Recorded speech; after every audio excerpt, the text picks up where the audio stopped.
Well, the big dog is in the house again. Dr. Mac has come in to say hello. How are you, mate? What's up, Greg? Very good, mate. Thank you. Thanks for having me back.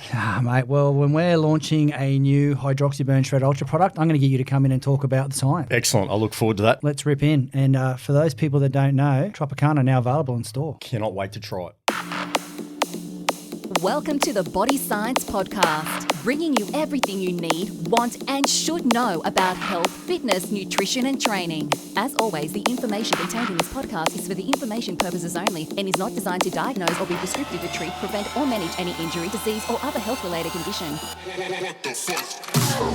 Today's podcast is brought to you by HydroxyBurn Shred Ultra Nootropic Thermogenic. Shred Ultra is scientifically engineered to shred body fat, ignite metabolism, and boost all-day energy while enhancing cognitive performance, focus, clarity, and mood. It combines powerful fat-burning thermogenics, garcinia, green coffee bean, guarana, caffeine, and an industry-leading 4 grams of acetyl L-carnitine with potent nootropic ingredients at effective therapeutic doses to give you maximum results. Welcome to Body Science HQ. We've got the big dog of sports science in Australia in the house, Professor Chris McCollum. Thanks, Gregory. Mate? It's always a pleasure to be here. Hey, it's good to have you back in the house. Mate, we're not going to muck around today. I want to go on about the science of Shred Ultra. I want to talk about the theories behind it. Yep. And, I'm looking for your opinion on yes and no's because obviously we're not a pharma company that makes a single ingredient and researches it for years and gets 25-year IP protection. Okay. Which is how a drug company works. Yeah, absolutely. And second part is dig deep on a few of the ingredients just to tell the people the science behind them. Sounds good. And I'll throw out my disclaimer. I'm not a dietitian. I have a working knowledge of nutrition and ingredients, and so we'll have a red hot crack at it. Okay, so we won't give any diet advice today. We'll just talk about the product. Talk subs. Let's do it. Yeah, let's talk subs. Awesome. Beautiful. So where do you want to start? Well, mate, let's start at, when you talk about putting a thermogenic together, what should people be looking for and why put a thermogenic together? Yeah, okay. Well, so super popular, right? And fat loss, I think, drives most of the health and fitness community and general life. Yep. I mean, a lot of people are looking to find strategies to increase their metabolic rate. They're looking for improved performance. They're looking for better mental acuity. There's a lot of pieces there that can come together in one product. So the Shred, which is a 3-in-1 thermogenic nootropic performance-based product, and I always call it this delivery vector that promotes fat loss and amplifies thermogenesis, supports cognitive function and mental alertness, which is huge because a lot of people aren't. Well, I think there's 2 types of people in the training world: some that love their stims, and those that think that they shouldn't have their stims because someone told them that they shouldn't. And so they're looking for more of perhaps a nootropic product that can help them. And everyone talks about avoiding the crash. I've never had a crash after a pre-workout in my life, so I don't even know what they're talking about. But if you can have a product that has a release mechanism that gives you a benefit throughout the day, so for that prolonged productivity, I think, we're in a really good place. And the Shred, I'm a big fan. I live on the stuff. And they're the 3 components, I think. If you're talking about a product in this genre, then they're the 3 keys, I think, to when you're going to put a product together. Yep. Where do you start? Well, we think about the mental acuity, focus, the metabolism. We think about the thermogenesis, the energy production, and then we think about the performance. And that, whether it's a HIIT session, whether it's your list type stuff or whatever it is, strength workout, whatever it might be, people are looking for something to help them get through their workouts. Yeah, and man, I remember probably about 4 or 5 years ago, and you may know the exact year, you came to me and said, Greg, you got to look at nootropics. Yeah. You were doing a lot of work with NHL teams in... I've been a big fan of nootropics and that space around nootropic ingredients for a long time. And I think, Body Science has got this product and there's some in the pre as well. But, in terms of looking to get into that space, and it's a complex space in that, in this part of the world, I suppose, we don't have some of the products that are available maybe in the US or in Europe, right? So we're limited to what we can put in some of these products. Nootropic generally, though, is any substance, as a general rule, for those that may not be, some people call it a nootropic or a nootropic, but it's a nootropic. It's NOOTROPIC. So it's just a substance that enhances cognition, I should say, and plays a role ideally in memory and probably more short-term memory, and then facilitates learning. So that's kind of some of the, I guess that's what we're talking about when we're talking about these products. So in real terms, that's focus during your workouts, prolonged ability to concentrate during your workouts, stay on task, that mind-muscle interaction, whatever it is you want to call it, that enable you to get through the workout at a high level with or without the stims. Yep. And I think, and that we talk about executive functions and memory and motivation and all these sorts of things. So that's the space we're in. And there's a huge, there's no downside, right? It's all an upside. Yeah, what is the downside? Yeah, well,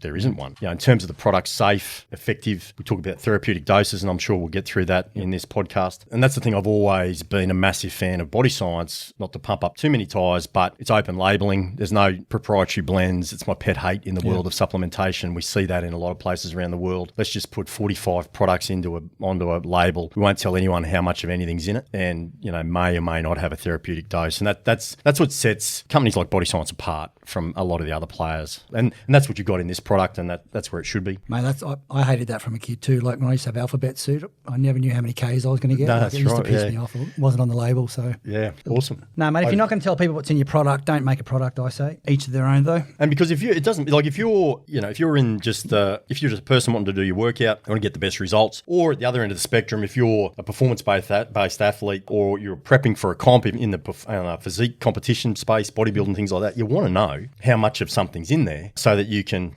take that into consideration for your overall strategy. If you don't know how much caffeine's in something, well, where do you even start? Yeah, right? exactly. So anyway, that's what I think about when you sit down and start to design a product. That's where you start. Mate, can we just step back and go, just for the people out there, and go, what is a thermogenic? Like thermogenics came into the fitness world 15 years ago. Yeah, so the thermogenics are anything that I talk, that have a role in increasing metabolism, really simply. So heat production. And there's a couple of different types of ways the body can do that. And I've talked about that in other podcasts with sort of the whole thermogenic. And I think the last podcast we talked about shivering and non-shivering thermogenesis. There's a couple of ways that have a role with even things like body fat distribution, white fat, brown fat. But when we talk about a thermogenic, you're talking about a product that is intended, or there's a scientific basis to confirm that it will increase metabolism and caloric expenditure throughout the day, ideally for a sustained period of time, to contribute to fat loss. And that's what we're talking about. So when you take a product like Ultra, and we talk about this all the time with hormones and drugs and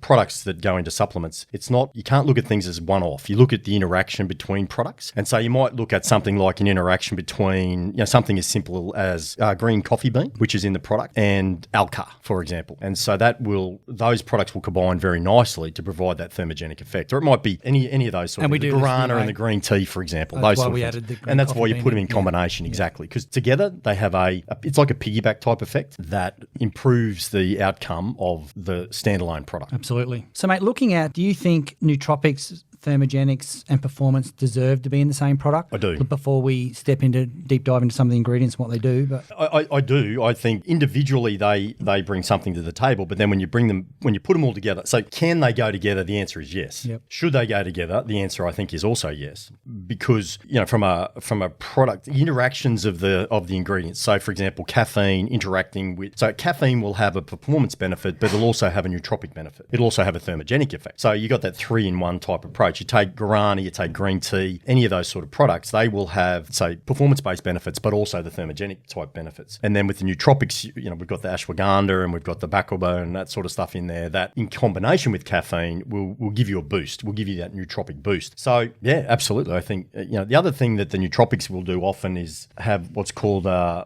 anxiolytic type effect, which is a drop in anxiety. It's probably not true to say a drop in anxiety, but will contribute to a reduction of perceived anxiety. And so that's part of the process of what's also called an adaptogen. So an adaptogen is something that adds adaptation to a stressor to bring about a positive response. So in this case, with a nootropic, it would be improved focus and improved mental clarity. They're the kinds of things that, okay, so you've got product to improve performance, thermogenic effect, and I'm going to improve your mental acuity. It's a pretty good scenario. Yeah, it's not a bad scenario, is it? Yeah. I'm going to get you to break the next part of these ingredients up into 3 sections. Performance, because obviously everybody wants to take a product to perform. Let's start in the basics. Then we'll dig into some nootropic ingredients. You might know more ingredients. about these than I do, Gregory. Mate, I've got a very limited knowledge of anything. I don't think. And then we might finish up with the big bad boy thermogenesis and fat burning and tell those stories, because that's a nice way to finish. Yep. So just kicking off with performance, some of the key ingredients obviously you mentioned before were caffeine, garcinia, guarana, green tea, green coffee bean, chromium, the 4 grams of acetyl or carnitine. Yeah. Just want to emphasise 4 grams there. Exactly right. Mate, just talking about the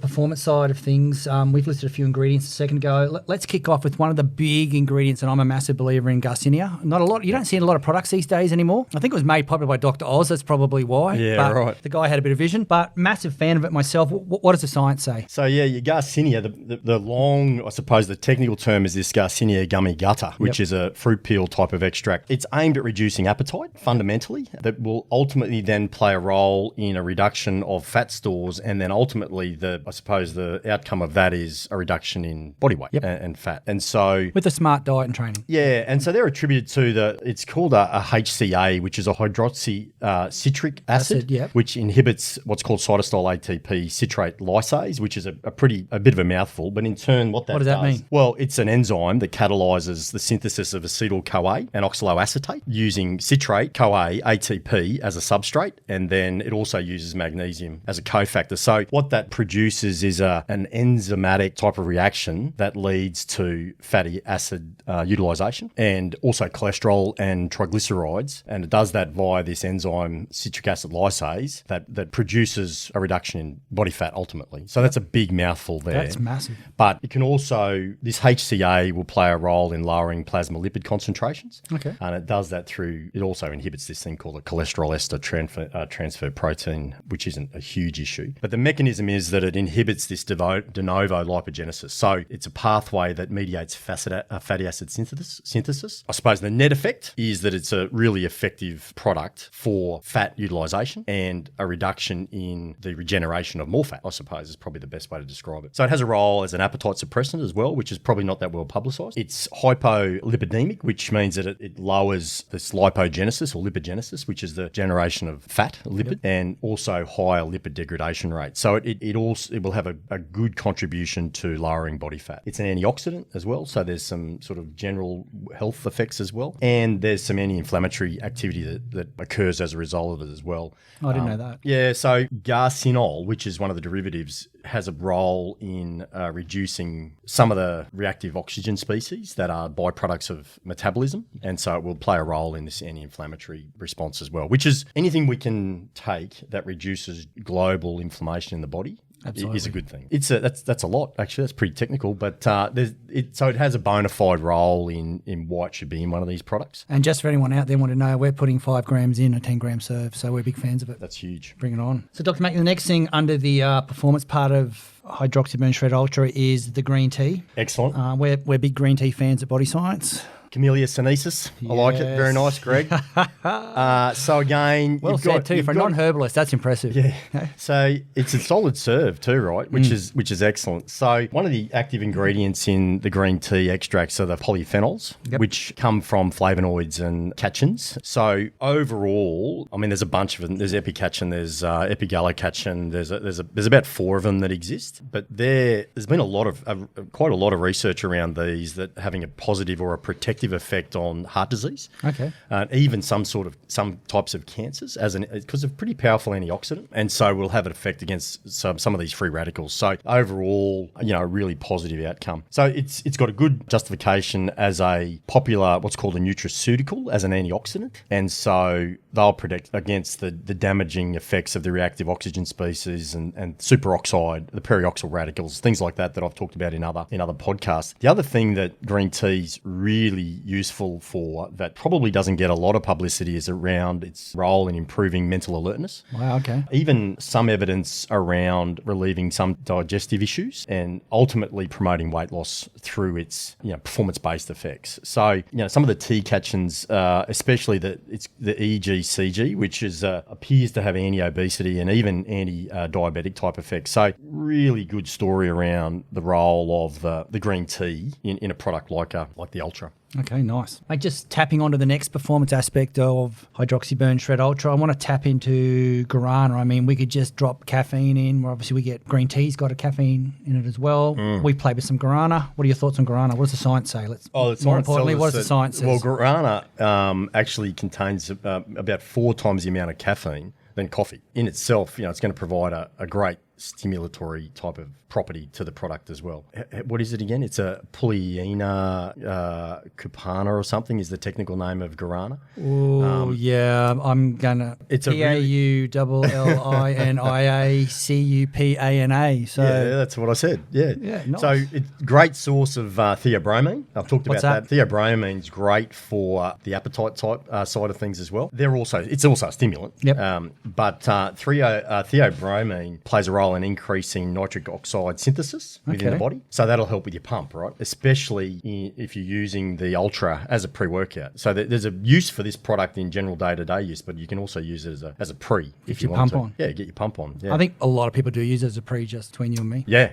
I know I do. Yeah, so the caffeine within guarana, the theobromine, there's also a theophylline, which they work in slightly different ways, but their effect is the same. It's about improved energy or that feeling of energy, increased alertness, improved workout performance, and this greater perception of well-being. So you put all those together and it's a pretty good scenario. Also, fat oxidation, there's research. So I'm just rolling through things here, but you're just talking science, mate. There's a bunch of research that we can attach to the bottom of this. Done. Substantiates everything we're talking about today. Yep. So this is not, we're not plucking these things out of nowhere. You're not known for that. So it's not how we do things. In terms of the increased fat oxidation, there's really high correlations with the methylxanthine content, and so caffeine's a methylxanthine, right? So the methylxanthines reduce physical fatigue. We know that, time to exhaustion, things like that, and they also play a role in preventing, or not about preventing, but delaying the onset of drowsiness. Yeah, nice. So they keep us alert, and I can sort of dig into that a little bit more when we get to caffeine. But yeah, man. So there's a bunch of stuff there associated with that. There's actually a bunch more ingredients, so we might jog on a little bit quicker. Sure. Is that all right? Yeah. We'll fly through. Bore people here, mate. Fly through them. Yep. Let's have a chat about green coffee bean. That's a new ingredient we put in. That was based on you having a little chat to me. It was a while ago about working well with carnitine. Yeah. So great interactions with carnitine. Also, lots of research around it for heart health and also as a fat loss product. We think that it might be through this. It's pretty complicated. One of the things when we're talking about all these ingredients or whatever it might be, there's always a mechanistic side of things. So, for example, green coffee bean will work through, it's called a PPAR-A agonist, which is a peroxisome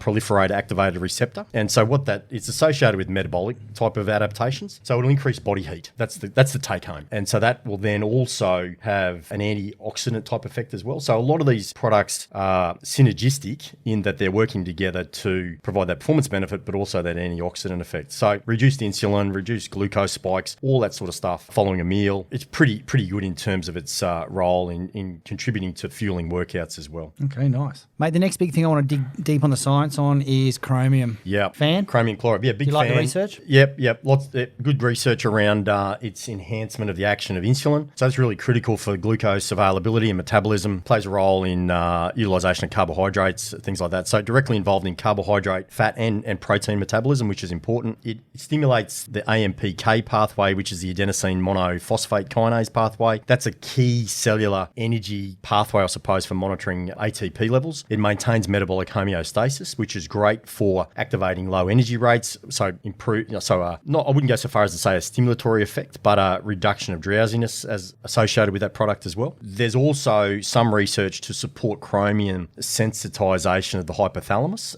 so the hypothalamus and thyroid, but particularly the hypothalamus, drive a lot of functions within the body. And I've talked a lot about the hypothalamus pituitary adrenal axis, the hypothalamus pituitary gonadal axis. They play really important central and then downstream effects on metabolism, fat utilization, hormonal production, and hormonal turnover rates. So I'm talking the big hitters here. I'm talking cortisol, I'm talking testosterones, I'm talking the progesterones, the estrogens, the estradiols, those sorts of things. So all of these things are regulated by the hypothalamus. So if we can have a product, i.e. chromium, that improves the sensitization of hypothalamus, it will then have an effect on things like insulin, things like cortisol, which hugely beneficial from an overall health and well-being perspective. The other thing that chromium, there's some research around certainly increased glycolysis, which is the use of glucose, and production of serotonin, which is kind of an interesting one, which also we know serotonin, if we've got a facilitation of serotonin, there's a calming effect associated with that. So again, a really good overall nootropic performance, mental well-being type of presentation. A few things in there, we all just thought it was good for sugar. Well, it's all right for that too, right? We're still in performance on the formula, so I'm dragging this on a little bit. But the two big bad boys to come, let's talk about caffeine first, and then we're going to hit it home with acetyl-L-carnitine. Yeah, so caffeine, got to love caffeine, right? Been around forever. It's a great central nervous system stimulant. It's a methylxanthine class, so it reduces physical fatigue,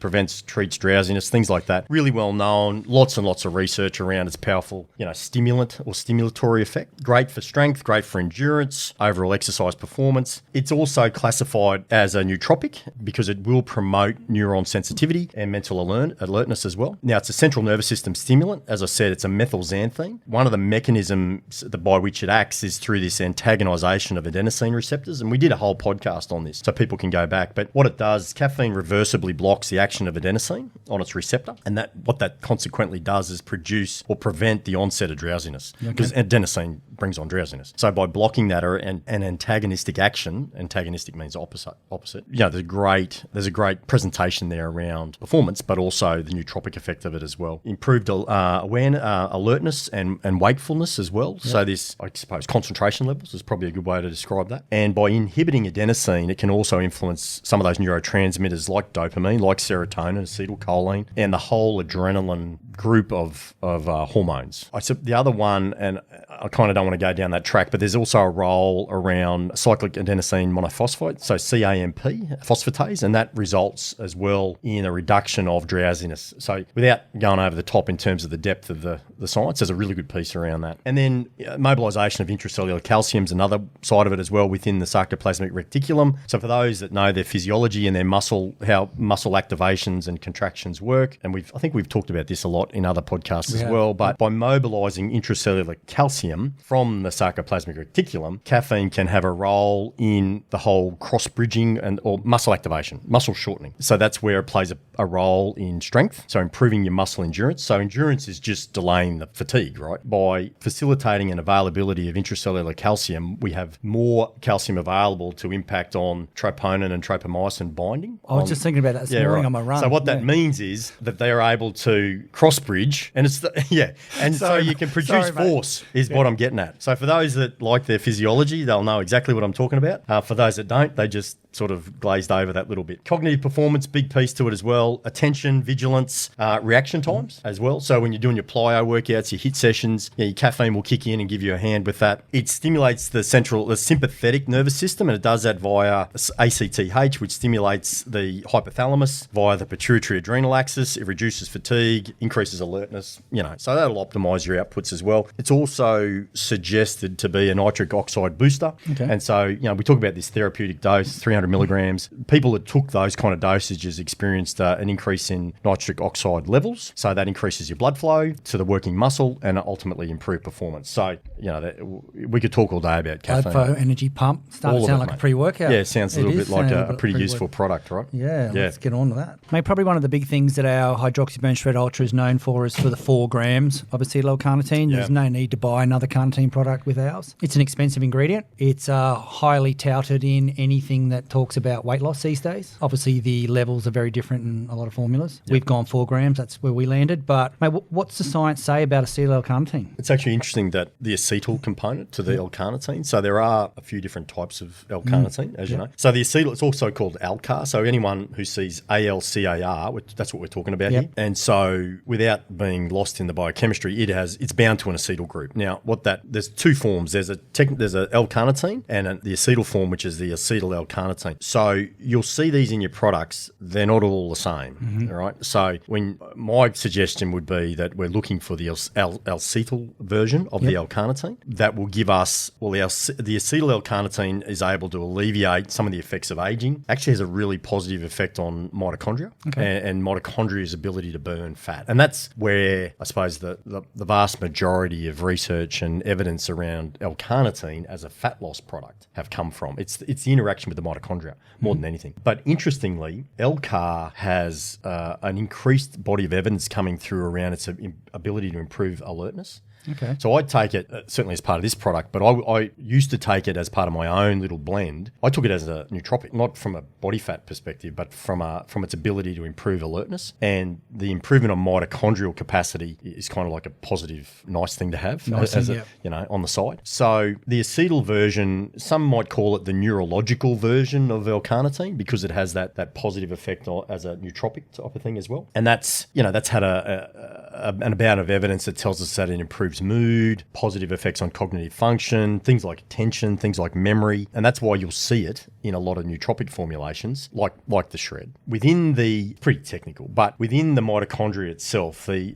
LCAR is taken up by a carnitine, acetylcarnitine transferase. It's a CACT. It's an enzyme. And then that fuels what's called the citric acid cycle, or the Krebs cycle, which a lot of people will be familiar with in the production of ATP. And so what that'll do ultimately is improve performance for the back of that as well. Okay. We've got improvements or a suppression of drowsiness that comes across as associated with it as well. So it's another really good product that has dual effects in terms of the performance-based side of things and the nootropic side of things. Yeah. So yeah, it's a really worthwhile product to have in there. Let's dig into the nootropic side. Obviously, you've spoken about caffeine. We're not going to re-spew that back out. Sure. And you've quite mentioned that Alcar, Chromium, and a few other products that we've talked about have a positive effect on that already from the performance side. So let's dig into some of the other ingredients that are in there and do a bit of a deep dive on the science if we can. Yeah, mate. We'll see if we get our pronunciations right. Yeah, well, I'm not very good at it. I'd hate to be doing like herbal exams right now because it's terrible. But withania, or ashwagandha, as a lot of people call it. Let's go with that. Yeah, let's go with it. Mate, what does the science say?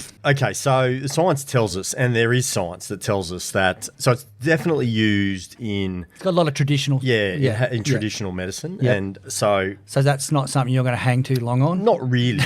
It's not really my thing. But No. But definitely it's been around in health, wellbeing, performance type products for some time. So it's an antioxylytic. So it plays a role. That tells us that it would be reducing anxiety. And then it's an adaptogen as well. So what that means is the substance will aid in the adaptation to a stressor. So whether that's a physical stressor or a mental stressor, whatever it might be. So it's non-specific in that regard. The other thing, though, with the ashwagandha is around this neuroprotection role and sort of interestingly to me, is around the enhanced athletic performance. Okay. So I've always just thought of it as a nootropic type product. But it's also shown, well, I guess as a nootropic and a performance related product, ashwagandha has demonstrated some cortisol lowering effects. Okay. Even improvements on things like insomnia, depression, immunosuppression, that sort of thing. So pretty broad. There's not a ton of research, but there's definitely research, and we can cite some of those. But definitely the anti-stress piece, and that seems to be a lowering of corticosterone signaling, as well as suppressing things like glutamate in response to stress. Also some secondary to the anti-stress properties, things around a role in serotonin levels, GABA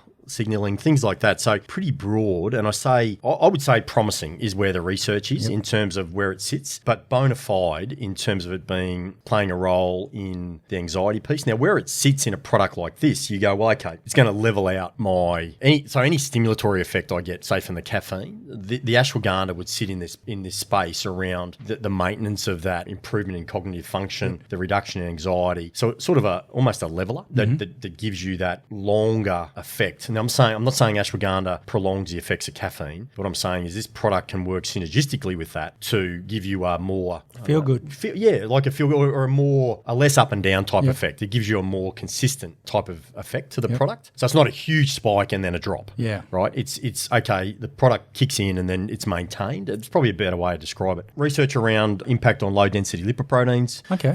So your LDLs traditionally certainly something we want to be aware of in terms of cholesterol profiles. The other one is around cardiorespiratory performance. So whilst I said it's generally considered just your nootropic, but there's some interesting research. I found a paper around role with VO2 max. So there's some interesting broader effects of ashwagandha that I would say watch this space. Yeah, okay. I'd say, in terms of where it's at right now, bona fide nootropic, but where it sits in a product like this, I think, it's probably got a lot more benefits than we even know about right now. Exactly. So bring on the research, I think so, definitely. And it's hard, it takes time for that research to evolve. Research in humans is tough with products, you know. And for those people out there wondering how much we've got in the product, we've put a gram in. So that's a lot of capsules for anyone out there trying to work out what that is. Mate, the next ingredient under this nootropic banner that I love is Brahmi. And now I haven't seen it in any sports products yet. It was something that we went a little bit left field on, spoke to a lot of your naturopath mates. Yeah, I love that you're all about. And then you were good enough to go dig deep on the research for us and tell us what the research said. Yep. So, mate, let's just talk about the research of Brahmi. Yeah, so definitely it's sat in the world of herbs and that sort of area for a really long time around traditional medicine. It's been used in that space for longevity and for cognitive enhancement for quite some time. But there's some research around improvement of cognition, reduction of anxiety, anxiety, improve the formation of memory. What it does, it interacts with dopamine and the serotonin type systems, but its main action is around enhancement of the rate at which the nervous system can communicate by increasing the growth of nerve endings. So that's where this facilitation of neural adaptation is a really strong piece. It's an antioxidant. I mean, that's been known for a long time, but this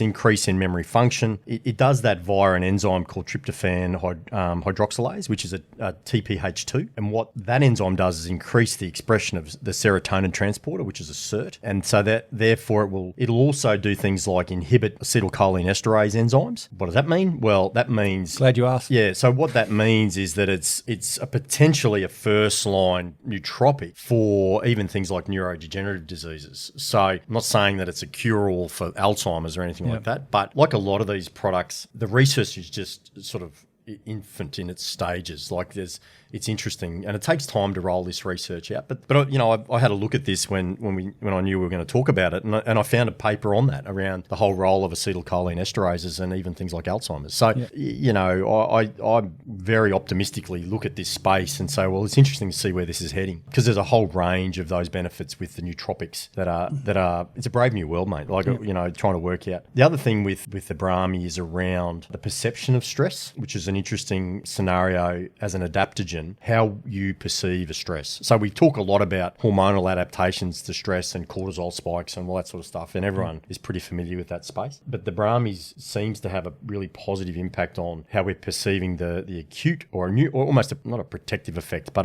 a beneficial effect associated with how we perceive acute stress and then how we manage chronic stress. And that's really interesting from a product perspective. Like if you're going to take this, and you want it to get you through your day. Well, that's what we're talking about, right? You take it in the morning, or which most people are. Which most people do. They go to work, stuff happens, life, every day, right? So if it can have a positive effect on how we get through our day, well, absolutely, you're in a good place. Mate, I first came over at would have been back when you were first. You were talking about nootropics before, and I had to go look the word up when we had our first chat years ago. When you're doing that stuff for the US teams, and I started reading not front page Google, but getting deep into Google, and I came across the Brahmi and ginkgo combo, and I remember that one of Cherie's friends had her mother. The husband was pretty much just in a chair, didn't speak a lot, had a few head knocks as playing football and stuff as a younger guy, and didn't have a lot of conversation, just sat around the table and filled a chair. I said to her one day, you should try those two things on him, just give it a go. This is back when you were talking about nootropics years and years ago. Yeah. Well, he actually started having conversations and wanting to do stuff, and she took him back off it so he could just chair again. Like it was at that level that he just, and so Brahmi is used in a lot of head knock style programs. So not saying it's in there for that, but that's where I first heard about the Brahmi, and obviously you said a bit of the science goes down those lines. Yeah, and we'll stick that science underneath this so people can go and read it as well. And I think, as I said, with the whole head injury scenario right now, it's not new. It's been on the agenda for probably a decade, but we're still figuring a lot of that out because, again, I've said this in this podcast previously, it's the mechanisms by which these products have an impact, because irrespective of whatever it is, right, whether it's your diet or whether it's a supplement or whether it's how you train, when you cut to the chase, the body works, the currency of the mechanism of how the body works is fundamentally around hormonal adaptation and around some of the physiological adaptations, stressors, whether that's a negative stress or a positive stress. So I think of myself as a mechanistic type person, because when someone says to me it has an impact or it has a positive effect on memory, I want to know how. Why. Like, what's the mechanism by which? Is it a serotonin sort of induced pathway? Is it a dopamine thing? Is it neurotransmitter based, or is it a some other sort of pro-inflammatory mediated type of response? Because you can measure it. That's where the difficulty with human research, and we talk about this all the time. People ask me this all the time.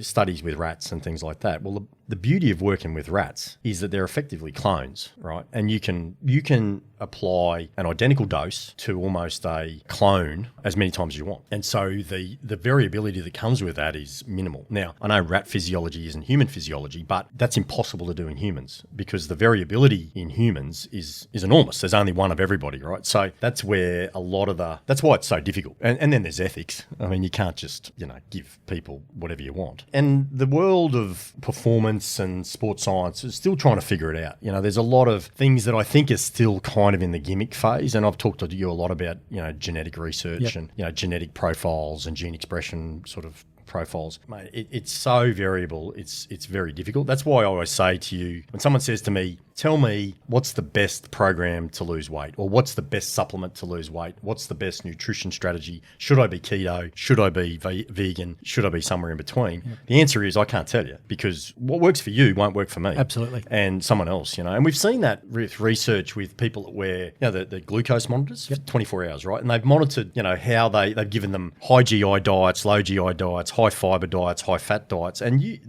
some people will get a high insulin response to high fat diet. So if they go on keto, they're going to get fat as anything, right? It's not going to work for them. Whereas other people, we're way off track. But with other people, they mightn't have a really high insulin response to a high GI. They can eat white bread all day, So it's just really interesting. And that's where we present the information that's available right now. Yep, exactly. And that's part of this process. Love it. Another ingredient that we've dropped in under the Nootropic banner is inositol. So sometimes called vitamin B8 for people looking for it. Yeah. So it's an effective and antioxylytic as well. So it promotes a healthy mood, focus, energy levels, things like that, sense of well-being. Yeah, you don't see it that much anymore, but benefits include healthy brain function, and it does that through serotonin levels. Most people are pretty familiar with serotonin, dopamine, those kind of neurotransmitters. They know that they have a calming, or serotonin has a calming type effect. Most of it comes from your gut. When they say, here's a completely side issue, but they talk about follow your gut, like your gut's the second brain. So your serotonin, a lot of it comes from your gut. Anyway, I just thought I'd share. I'm a fan of that, just quietly. Yeah. Follow your gut instinct. So try and get rid of your gut. Get rid of your gut, reduce your gut size. Been working on that for a while. It can promote a healthy immune system, digestive function, all that sort of stuff. One of the things it's also beneficial from a performance perspective, I suppose, and a well-being is this sensitivity to insulin. Okay. Why does that matter? Well, insulin resistance is a huge issue. We did a massive podcast on that. So, yes. Yeah. So, if we can have an effect on that. The other thing for B8, the vitamin B8, is PCOS. So, the polycystic ovary problems. So really, really common in female population. We know that it's associated, and I'm not saying this is the only cause, but it's associated with glucose metabolism. So elevated fasting blood glucose, for example, and reduction in glucose sensitivity, and also androgen metabolism. So excess circulating testosterone's associated with that as well. So all of these things that ultimately play a role in health and well-being. But the other issue, or the other downstream effect of that, is problems losing fat. And that's part of the piece of why that some ladies struggle to lose weight. Yeah, so the vitamin B8, which I'll say instead of trying to pronounce the inositol, because I can never pronounce it. Inositol or inositol? Inositol. Yeah, you said it better than I did. That's what I said. You pronounce it better than I do. I can spell them, I just can't pronounce it. Mate, the last ingredient I want to have a deep dive on is vitamin B3. The new formula coming out very soon, we've reduced the amount of B3 because we had a few people that were suffering from a niacin flush. It had 100 milligrams if you took 2 scoops. So and the research does say around 70, you can see. But we don't want people having that. No. And some people get terrible flushes. You want it in there though, because it's a good product for things like normalising blood lipid levels. So you can get lower your HDLs, which great outcome. Facilitates energy production, hormone synthesis. There's a lot of really positive reasons why it belongs in this product. And even things like some evidence it's got an antioxidant type effect as well. So, overall, extended growth, cognition, longevity, increased cellular function, there's some really positive effects associated with that. Yeah, well, so we've dropped it back from 50 per half serve to 20. Yeah, right. So all those people out there that tried it and got a little flush, come and give it another go. Yeah, so that's still an appropriate dose to get a therapeutic effect. Yes, I asked a few smart people about that. So Dr. Mack, I really appreciate you coming in to chat about the deep dive on the science. I know it's always a pleasure, mate. It's awesome. It's not an area that you often get asked to talk about herbs, but we're not talking about the herbs, we're talking about the science. I actually really like my supplements. Yeah, I know you do. I just stay in my lane most of the time. Yeah, I know. You've actually come to me with some unbelievably good ideas. If only the industry would pay for it. If only. Mate, so we talk about Shred, combination of a nootropic, a thermogenic. It's got a performance aspect that you've talked about. I've just got a lot of other things in there too, with your mood status, and you talked about antioxidants a lot through that theory as well. What I really want to wrap up now is when we first started formulating Shred and why we were looking for a unique 3-in-1 thermogenic nootropic performance. And the word you used at the time, I don't know if you remember this, was delivery vector. What did that mean? Well, it's all encompassed in one product, right? So that's the delivery vector. Oh, wow. Okay, I can cross it off my list of things I need to learn. Yeah. That's good. Let's just, to tap this out, and it's I know it's not your area to prescribe, but if you were to use this product yourself, how would you use it? Well, it's 2 ways you can use it, right? And I think I touched on earlier in this podcast around as a pre-workout. Absolutely, right? In terms of we've already talked about the performance side of it, we talked about the nootropic side of it, we talked about the the thermogenic side of it. Two ways I would take it. You even dropped a pump and a bit of a nitric oxide. Yeah, we've got all that there, right? So you could absolutely use it as a pre-workout, and you can do that with with the appropriate serve, whatever, 10 grams serve, 2 scoops before your workout, no problems whatsoever. I take Shred as a thermogenic, right? So I'll take it first thing in the morning, and then I'll take it later in the day. So I'll take probably only 1 scoop in the morning, and then I'll do that. I've actually, because you talk about digestion as another thing as well. So that mid morning, midday, exactly right. So then I'll take it again, sort of late morning, early afternoon before lunch.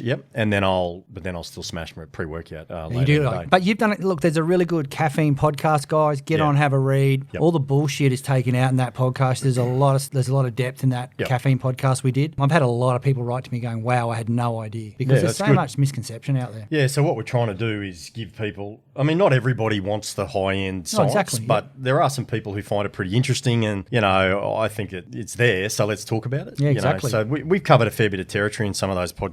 Caffeine, the fat stuff, the testosterone stuff. Your cortisol one was good too. We talked about that. Yep. People can go back, and the series is good, man. I mean, there's some good stuff in there. There is. Not just mine, but there's some good stuff in there. No, exactly. Mine's probably... Oh, yeah. We'll give you my top 5 or your 5, Hey, and just finishing up, let's just talk about a few scenarios. So if I've got a 25-year-old office working female, how would she use Shred? She'd be using it as a thermogenic. So she'd be taking the scoop in the morning. She'd be taking it, around the lunchtime period as well. For all the reasons we've gone through, the alertness, the mental acuity, but also any anxiety type of scenarios. So this sustained release throughout the day, or with the 2 serves throughout the day, you get a sustained output of benefits. We're getting a thermogenic effect, so there's an increase, ultimately, as we said, caloric expenditure and heat and things like that. So, I mean, it's hard to find a downside, right? So that was. I mean, I think you summed that up, mate. Can I just throw a couple of other scenarios on there? Most people are going to take it the same way, right? I think we're going to have a lot of same way answers. How about a tradie? Tradies, same way. I think tradies want to get up, they want to get going. I see them all on the M1 first thing in the morning, flying down the M1. So I find it hard to find a better get up and go. So most people have a coffee. Well, there's your coffee. Yeah, exactly.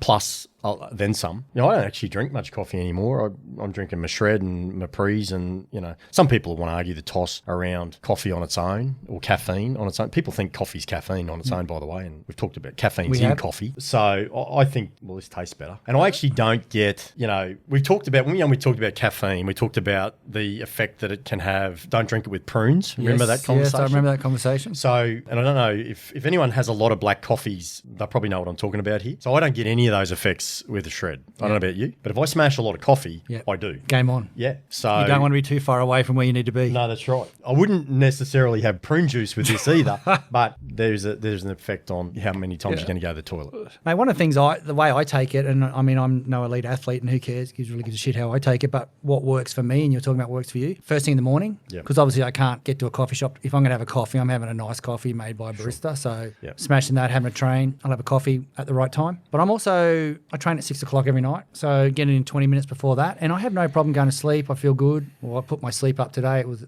8.23 hours. Wow. Heaps of REM, heaps of deep, heaps of light. I was pretty happy with how that's going. But good. I've got my sup stack down pat. But for me, that's how I take the product. Caffeine's got you talk about caffeine having a shelf life for 5 hours. Yeah. So that's going to affect some people. Yeah, and some people will be hypersensitive and other people not so much. You do get a tolerance to it, and we talked about that. I would definitely have a tolerance to caffeine. Yeah, you would definitely.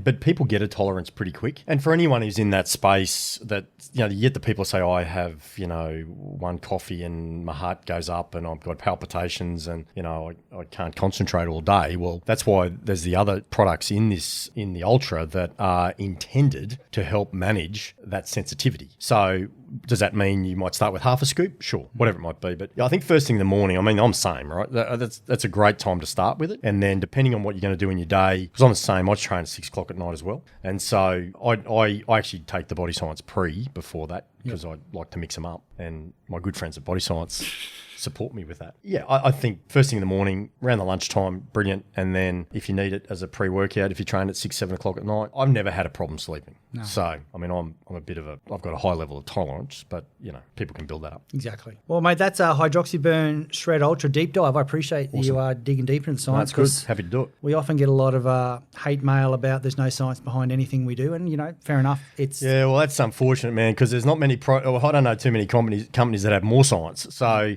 how much science do you need? Yeah, exactly. Really. And we can only present information, right? You know, people, we actually talked about levels of scientific evidence in a podcast way back, and I can't remember which one it was, but someone's opinion isn't science. I always say, okay, like there's probably 60 papers that we've covered today across all of this, And they'll be on the website. and I can give you all of them, right? Because we've got them. We've got a list of them already. I can't even remember actually. It's probably somewhere. I do happen to have the that list. bottom of your list. Yeah. Yes. So I don't know how many were there, right? 65. Yeah. Right. So there's 65 papers that will be referenced at the end of this podcast. I mean, how many more you want? So all the haters, DM at the Dr. Mac. Yeah, do not. Don't DM us. We don't care. We've done everything we can. I'm only joking. Hey, we should social media account going. Yeah, I haven't seen Bruce on it for a while. No, I'm not. Like I said, man, I don't think people care too much about what I eat. So I don't really. Yeah. I'm not really doing You it. eat a lot of science. You should talk about that. It's a full-time job, man. I'm too busy doing it to tell everyone about it. Yeah, nice. That's a good way to end a podcast. Thanks, mate. Today's podcast was brought to you by our partners in Fit, Happy and Healthy, ASN, Nutrition Warehouse, DY Discount Vitamins, Fat Burners Only, Evelyn Faye, Mr. Supplement, or find a retailer online at bodyscience.com.au/retailers.